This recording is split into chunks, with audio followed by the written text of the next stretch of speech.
Sharat Pradhan, senior journalist, is also now joining us with his perspective. Sharat Pradhan, first of all, how do you see this emanating now for the Samajwadi Party? Azam Khan not just being given the 3-year jail term, but that will mean that he loses his assembly membership.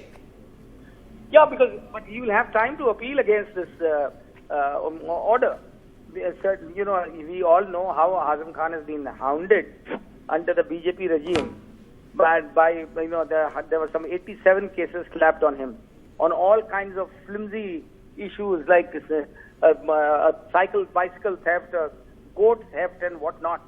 I mean, to that level, they were out to just because the problem was that Azam Khan was very vocal and he would speak out against the BJP very openly, with the result that they had the entire BJP leadership, and particularly Yogi Adityanath, made the point to decide. I think he took it upon himself to teach Azam Khan a lesson, and so I'm sure whatever has been done against him in the past was also not fair, and in this case also I can see a lot of loopholes, and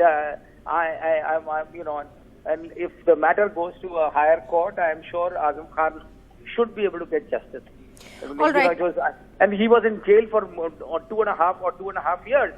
I have not seen any other case like that where somebody against whom there were very petty charges would be sent to jail, and now in this case he's been being convicted.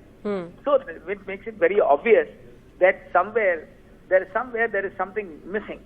And because when you see the different standards, there have been a number of cases of hate speeches by a whole lot of BJP guys, leaders, they're smaller fries, and they get away with it.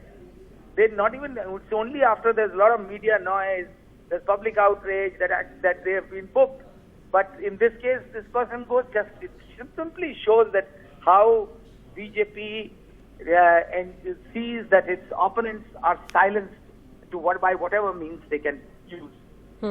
Okay. PKD Nambiar, as Sharat Pradhan there is saying that this was almost like the BJP hounding Azam Khan. There were so many cases slapped against him, some for very, reasons that one would not even consider very serious in that sense.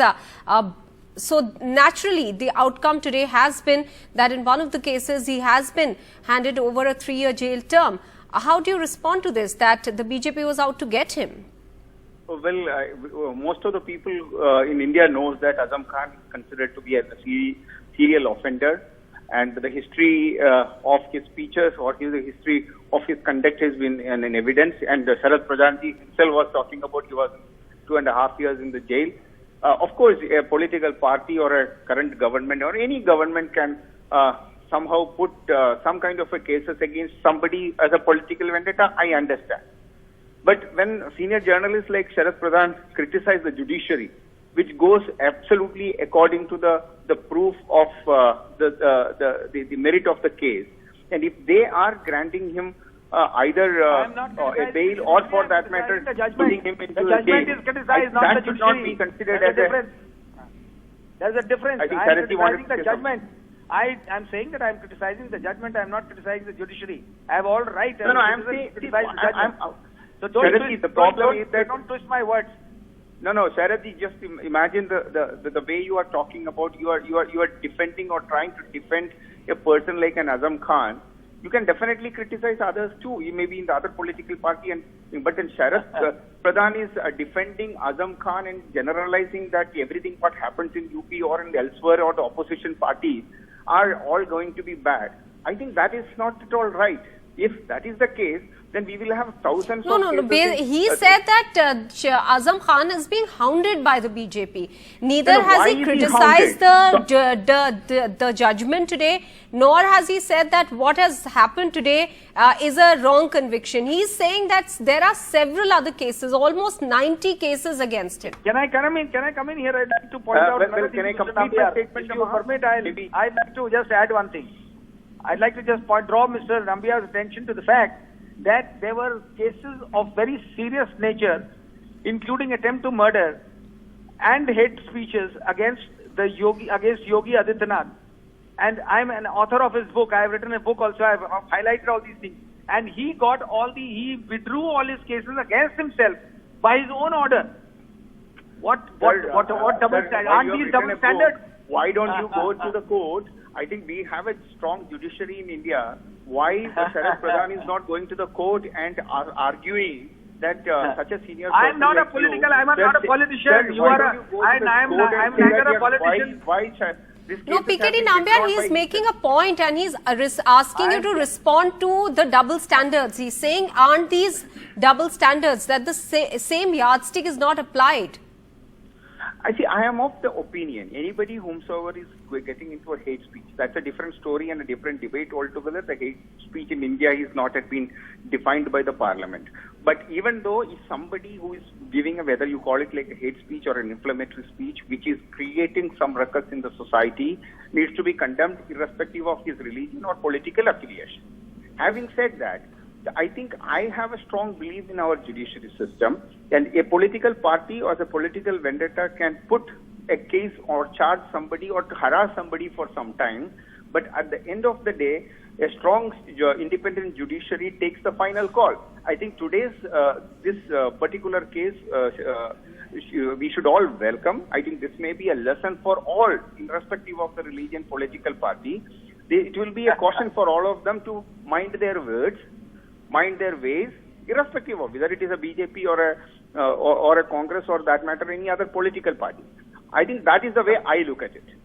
Well, the BJP did not allow the judiciary to take suitable action against Mr. Yogi Adityanath, because Yogi Adityanath, as Chief Minister, decided to withdraw his own cases. Once you withdraw the case, then how is the judiciary to blame? Sir, we have... The judiciary did not allow. You are interfering with the judicial system. The Chief Minister is interfering with the judicial system, bypassing, circumventing the judicial system. That is the tragedy. That is why I call it double standard. So I think that means you are questioning the judicial authority of our country. No, I am not. You are mistaken. You are again twisting words. BJP has a habit of twisting words. I am questioning. No, you are not allowing the judiciary to function. By withdrawing the case, you don't have an independent judiciary. If you are saying so, the meaning of that is that you don't have an independent judiciary. No. Sir, you are making a mistake. Do you know, Mr. Nambiar, that there is no UP Chief Minister in this country? Mr. Nambiar, do you know that UP Chief Minister withdrew the cases? Or you want to deny that? Why are you not coming to the point? I am asking you. I am only asking you a question. Sir, be allowed to withdraw cases against him? Your Chief Minister withdraws the same kind of very serious charges. Don't have an independent judiciary. He was a case of attempt to murder against him.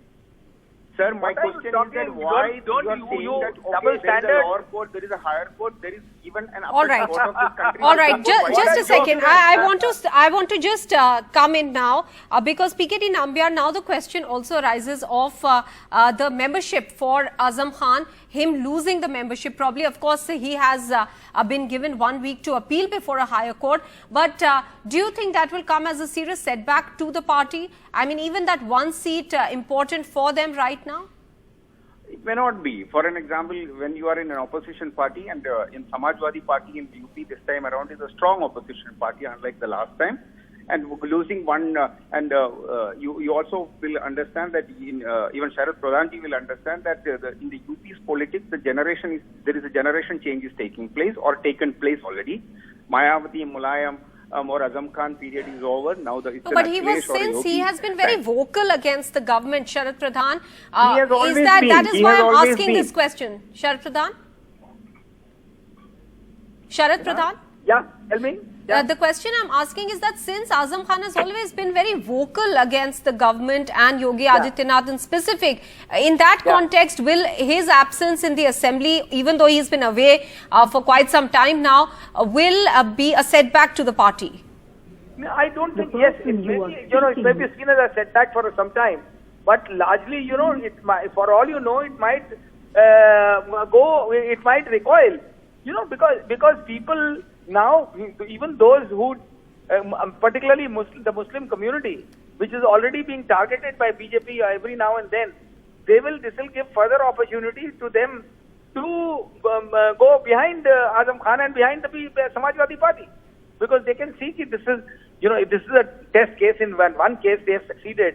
So this is a message they are trying to send to the Muslim community that look here, this is what we are going to do with you. And they have done it in a number of cases. The behavior, the government's attitude against Muslims is, I mean, I don't have to say, everybody is seeing it for the last few years, how Muslims are being dealt with by the government. All right. Targeted. Okay. All right. Sharat, Pradhan and PKD Nambiar, both of you, many thanks for joining us here.